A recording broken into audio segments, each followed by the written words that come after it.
Hello Seekers, welcome to another deck building video. Thank you for your time for being here, and today we are going to talk about Londriel, the spell warden. Londriel is one of the most important seekers in the lore, but we are not here to talk about that right now. But what matters to us is that she is one of the most complete seekers we have in malediction today. Why do I say that? Because if we take a look at her status, we are going to see that she has everything. She has good accuracy, good damage, decent range, move 6 like almost everyone else, and has a very good armor and decent hit points. So she doesn't lack of any of those information like the other seekers. Most of them, they have low HP or low armor, doesn't even have range to make ranged attacks, but Londriel has it all. And most important, she has spell immunity, which is a very big deal in this game because every single faction has a set of offensive spells they want to use, especially on the Seekers. So if you are playing against the Legion, you always fear to take a make on your Seeker. If you are playing against the Conclave, you always fear to take a telekinesis and move your Seeker into the Noxious Round or somewhere where he will be vulnerable. Londriel with spell immunity makes her one of the toughest Seekers in Malediction. And as a bonus, she still has Riposte. With 14 armor, people tend to miss her very often, and Riposte allows her to make a retaliation attack against such enemy. So dealing with Londriel has to be on damage dealing attacks. You cannot use spells against her because she's immune, so you have to have units that are within range, and since she has 8 range, she often will manage to strike back, and a Seeker is usually stronger than a unit. So Londriel is, of course, one of my favorite Seekers, I gotta say that, because she combines very well protection and shenanigans from the Order and from the Conclave, right? With those two factions, she is a master of deciding what happens and how it happens on the battleground. And to help her, she has our beloved Arc of Lamentation, which I should take a lot of time on this video talking about this because it messes up with people's head. But to summarize, what happens is, every time Londriel uses a spell, not on her activation, right, when the player uses a spell that cancels, negates or redirects an effect, which means that if I prevent the damage, and doesn't have to be all the damage, can be only a part of it, or if I negate a spell, if I use Shift Wings to redirect an attack, right, any of those things will trigger both her abilities. The first one says, every time you do that, you look at the top card of your deck, and you may place it on the top or the bottom of your deck.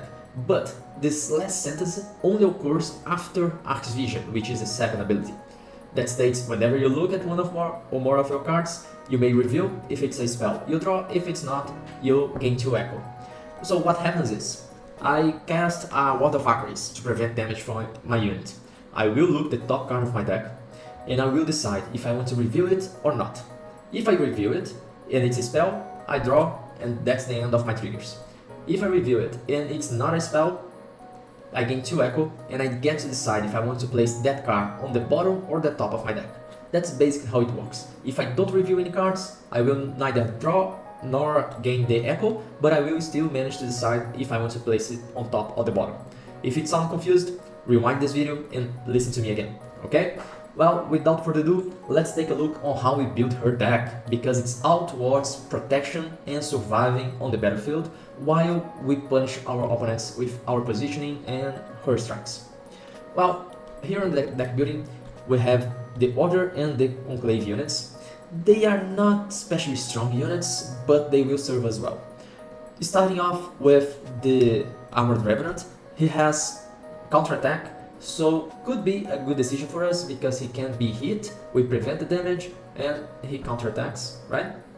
But I don't like to use him because he only has 5 movement, and we have better units for this strategy that I'm going to use with Londriel. I'm not saying that's the only way to build her, as I always say on my videos, that's the way I like to play with her, and that's just a suggestion. And for that, what do?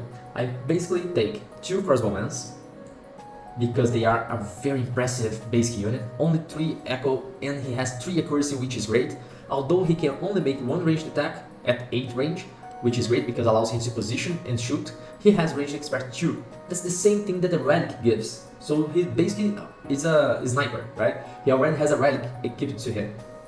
And with 3 accuracy for a range attack of 5/3, he is pretty decent damage. Most units attack twice and don't do 5 damage, right? So I like to use 2 crossbowmen I must use 2 Vacar's Priest at least, because Prey is very important for almost every dual faction seeker, because we already start with lower echo and we want to use our spells, we want to use our big units. So Prey is a very strategic important ability to us, and Heal is basically unit-wise the only source of recovering health we have on this game is Vacar's Priest and Sigurd, right? So if the Heart of Salvation dies, she also heals, and we have some units that have a sense mind. But all those other abilities, you must reach a condition. The unit must die, you must hit the attack, and not always you can count on that. Heal is the only reliable source of recovering health, and since we want Londriel to be there to being attacked because she has repulse, it's nice to have not only an echo engine, but also a heal battery, right? I also use 2 of my Vacar's Priest. And we don't use any other basic units from the Conclave. The Gargoyle is nice, of course, because flying, nimble. The Barrigudin is a very good support unit, but mostly for Polynor. For Londriel, we have other better picks. I like, although, to use 1 Warder's Lancer, because 13 armor is not that bad, 8 movement is great, and since we are often going to use spells as a swift action, right, to prevent the damage, riposte with Spell Strike stacks and scales beautifully. So I like to use 1 Warder's Lancer. For our elite units, I like to use both my Moment Weaver, because this deck relies a lot on ranged attacks and positioning, right? If I manage to pull or knock back my opponents, it helps me a lot deciding who is going to be engaged with whom. So I like to use both Moment Weavers, and I also like to use at least 1 of my 3 Stone Defenders, because it is a protection unit that has Ironclad. When dealing against ranged units, he is 16 armor, which is great, and 16 HP, right? So he's a fat body that helps Londriel to stay alive, and besides that he has shield wall. I rather use 3 Stone Exemplar than Knight of Astaris, because the 3 Stone has protection 2 instead of 1, so I can prevent both my enemy's attacks, and he has Ironclad. So not only that, but he has more accuracy, he has better armor, he has better HP for only 2 echo difference. Since we have very few creature slots, I don't want to mass units, I rather have important units that I can protect and I can take most advantage of. So I use 1 of the 3 Stone Exemplars, and I like to use both Warfront Commander. Why both? Because for 6 echo unit, that gives my +2 accuracy to all my units within 6 range. That's huge, because it helps me to make a hit with my Moment Weaver, for example, that I need to hit to push or pull, to knock back or pull my enemies. And Battle Cry. Battle Cry helps me not only positioning, but makes my Citadel Crossbowman make another ranged attack. I much rather attack at 8 range with the Crossbowman than with melee with my Warfront Commander. The Crossbowman has more accuracy, has more damage, and doesn't have to be engaged to make his shoot count. So I like to have both of them, not only because of Crossbowman, but it can also command my Moment Weaver, it can also command my 3 Stone Exemplar. There are units important to be positioned well on the battlefield, and it's a 6 echo unit, which is good for me to use as a beat card, right? People often forget how important initiative is on this game, so it's good for us to have units we can rely on beating. Remember that we also use Vacar's Priest, so while you're praying, it allows me to have echo to spend for these units. So we use 2 Warfront Commanders. I will not use the Shield Mage, because I already have protection from the 3 Stone Exemplar, and we have protection also from the Gateway Guardian.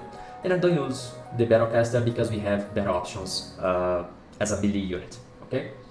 Moving on, I will use all 4 unique cards, but all 4, they are quite expensive, right? 2 8 echo, 2 9 echo, it doesn't matter. I don't plan to use the 4 of them on a single game, but I want to have those cards as options. There will be games that I rather use Hogarth, there will be games that I rather use Gateway Guardian. If I'm playing against, let's say, Vorendal or Thundersteps, there are heavily melee units, I probably want to use Spellbound Devourer, because those decks have lots of minions that I can take advantage from my Instance Binder. So it depends on the game, but the thing is, I don't want to swarm the battlefield with Londriel. I want to have units that make a difference on the battlefield. So I'd rather have the 4 of them on my deck. Again, I can use them as a B as well, but I'm often going to deploy only 1 or 2 of the unique cards. But it's great to have them, If I'm playing a match which I know I won't use one of those, I can just replace for one of the cards on my sideboard. Okay, so with that being said, we already have our 14 units for this deck. Besides that, we have lots of spells we can choose from, and for Londriel, we want to take advantage from her legacy, because it helps us cycle our deck and gain echo when needed, right? So thinking about protection and damage prevention and positioning, basically we want to have on our deck. I'll start from the bottom to the top, okay? We will use the Run Forward Ward because it's the best counter spell in the game, and the Manifest because it can be the best spell in the whole game, because you can negate an activation for your opponent. If you use this on an elite or unique enemy unit, you will gain echo difference, right? So I spent 6, my opponent spent, for example, 9 on a unique card. I won 3 echo in this difference. So I can negate a unit, I can negate an activation, I can prevent a unit that to drop a relic. Well, I can do several stuff, right? So I love the Manifest. We are also going to use Ambassador's Position, because like I said, positioning is very important. So if you need to run after a specific enemy unit, or if you want to bring an enemy unit closer to your other units, you have this awesome spell to do so. For the other unique cards, we are going to use Shield of Underworlds, because Thundersteps can charge, right? You always want to have a 10 damage prevention against a Make, against Thundersteps charging, against Muktovar Troll rending, against, well, several stuff, right? So we want to use that. And Rites of Healing, because it can almost fully heal one of our units, or we can spread the love and heal 3 different units. For only 4 echo, that's a very powerful spell, we cannot pass on it. Well, that was about damage preventing for our unique spells. We move on to the elite ones. Telekinesis is better than Liaison Strike because it can be used offensively to bring the enemy closer to us, so we want to use 2 of them. We are going to use both Ward of Valkyries, of course, it's a bread and butter damage prevention spell. We are also going to use Londriel's specific card, Resonant Guard, because honestly guys, this is a very strong spell. It's almost wrong, right? You can not only prevent the damage, but you get echo equal to the damage prevented. So if I spend 3 echo and I have like 4 spells on my discard pile, I gain 4 echo back. So in effect, I receive 1 echo to prevent 4 damage from my unit, and I trigger my legacy. So this card, I don't understand if somebody doesn't use it with Londriel, I have no idea why. You should use all copies of it. I don't like to use Reversion very much, because it doesn't resolve the card. For 3 echo, I expect things to deal with the threat. When I use Reversion, I just simply put the card back on my opponent's hand, so he can cast it again on the next activation. He can use to beat for initiative, so I don't see much value, although it works for swift spells as well. I don't like to use this on my decks. I rather have 1 copy of Neutralizing Ward to compensate the 2 counter spells I would have. And speaking of elite spells, I'm not going to use Shift Wings, but I also to use 1 Brewing Fate. It will not trigger my legacy, it doesn't count as preventing or redirecting damage, but for 2 echo, plus 3 or minus 3 to a single attack can make a difference in the game. It is the difference that I need, for example, to score a graze against Londriel and then I can riposte, or to guarantee a hit with Moment Weaver to knock back a unit. It's a very situational but very strong spell for the cost, so I like to use 1 Brewing Fate. Okay? And now we move on to the final parts and the basic spells we are going to use. I use 1 Liaison Strike, although Telekinesis is stronger. Liaison Strike has its place in my heart, because we often just need a little move action to make our 3 strikes, right? And besides that, we don't use any other basic spells. We already have 14 spells, yeah, that's right. And that's all we are going to need, because we take 14 spells with 14 units, 28 cards. And we move to the items. The items, we had several good choices actually. I could use Reinforced Plate to get +2 defense on Londriel, because then it would make my enemies less likely to hit her. I could use Ring of Vitality, because regeneration is great, especially when you have a spell immune unit. These are great options, but I only use the Horned Helmet. It's a guaranteed 1 damage, I can push back the unit that's melee hitting me. So for example, Londriel is going to oswald me and he grazes the first attack. I have a chance to knock him back and make him lose the other 2 strikes. And not only that, but knockback is a great unit. It's a great feature, a great skill, right? I would love to have that on Londriel, but mostly because it stacks, it synergizes well with Repost. So I use 2 Horned Hounds on my Londriel. If you want to use Ring of Vitality or the Plates, I totally agree with you. They are great items for her. All the other ones, I don't see any reasons why you should choose that. Hunter's Bow just for 3 range doesn't make sense. More life or accuracy, she doesn't really need that because she has a decent accuracy, and we also have the Warfront Commander can inspire her. She has a decent accuracy, so I only care about the knockback, which is a great ability for her. So let's see our deck. We have here our main spells, like we said, 14 spells, mostly focused on damage prevention, a little battlefield control with positioning, and of course some counter spells that the manifest to make a difference when we need to.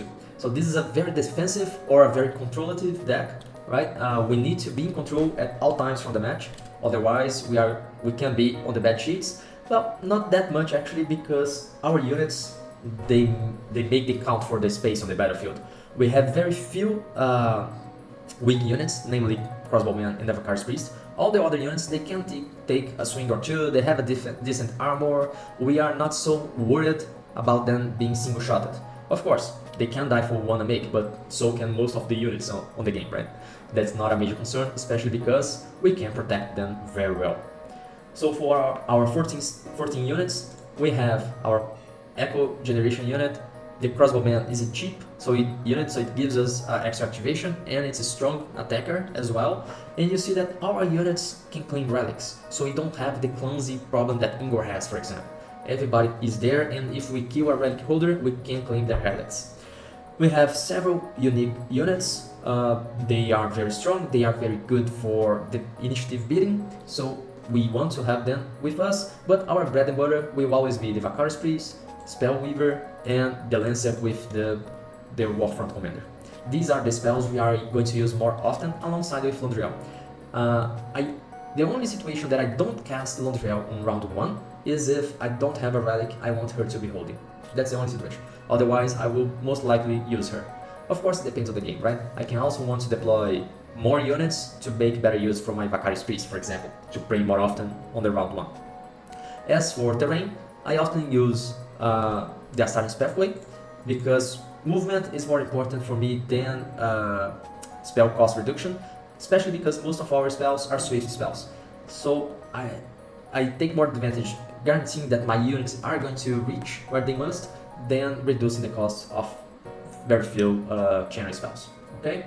And if you like the video so far, it's not over yet, please remember to subscribe to the channel and like this video, share with your friends. And we still have to take a look on the relics. We always talk about which relics I like for every seeker, so let's do that for Londriel as well. Londriel is a little bit different in some scenarios. I mostly want to have the Everlasting Heart or the Reliquary, simply because the Reliquary gives her accuracy and defense, which are great status, and the Everlasting Heart gives her more health and regeneration. So if I want Londriel to survive, and she is spell immune, I want people to miss her, or I want her to last longer. So I often choose the Everlasting Heart as my first keep for Londriel. Of course, depends on the game. If I'm playing against an enemy that doesn't have lots of units that can kill Londriel very fast, I can probably choose Fangs of the Damned, because it's an extra attack that also heals her.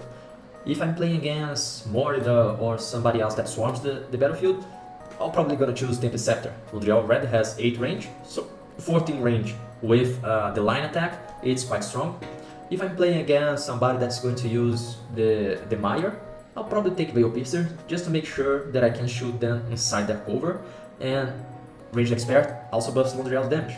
So this is also a good choice, but they are all situational. Londriel's only 2 gold picks for sure would be like this 3, because extra attack with recovering health, extra accuracy and armor, and more health and regeneration. The other ones depends on situations, right? I can want to have resistance 1 if I'm playing against more the Swarm. I can want to have Boots of Celerity if I want to move away from Londriel. I might want to have Helm of Wrath because it's another option for lasting longer, right? Resistance 2 it's very good, especially when people are going to graze you quite often. I want to have Reaper's Edge to banish the enemy that I kill to get a Spider if I'm going to be swarmed. The ones on the bottom here are extremely situational. I almost never use them, only if I really have to, because this will only have counterattack for her. She is already spell immune. The only benefit would be to discard a card and heal her, which can be very useful. But remember, I'm talking about Londriel herself, not her units. Of course, I want my Hogarth to be spell immune against Ingo, for example, right? We have different choices for each unit, but talking about Londriel, I would definitely focus on this top relics over here. Okay guys, that's pretty much it. Londriel is a very strong and consistent seeker. You often want her to be on the battlefield, on the front line, because you can protect her, but beware. Do not spend your echo on your units, otherwise you won't manage to prevent the damage to her, and one single round can be enough to make you lose the game. Okay, so if you spend all your echo, you don't have how to protect her, play the safe game, retreat a little bit, breathe for one round, and then you go back to the fight. Do not go forward without having a way to protect your units. That's a must for Londriel, and I hope you understand that, right? If you are going to use this deck, let me know how it was after the game. If you have a different opinion about any of the relics or the units that I chose, please let me know in the comments. And again, do not forget to subscribe to the channel and like this video, share it with your friends, and help me make Malediction spread the word throughout the internet.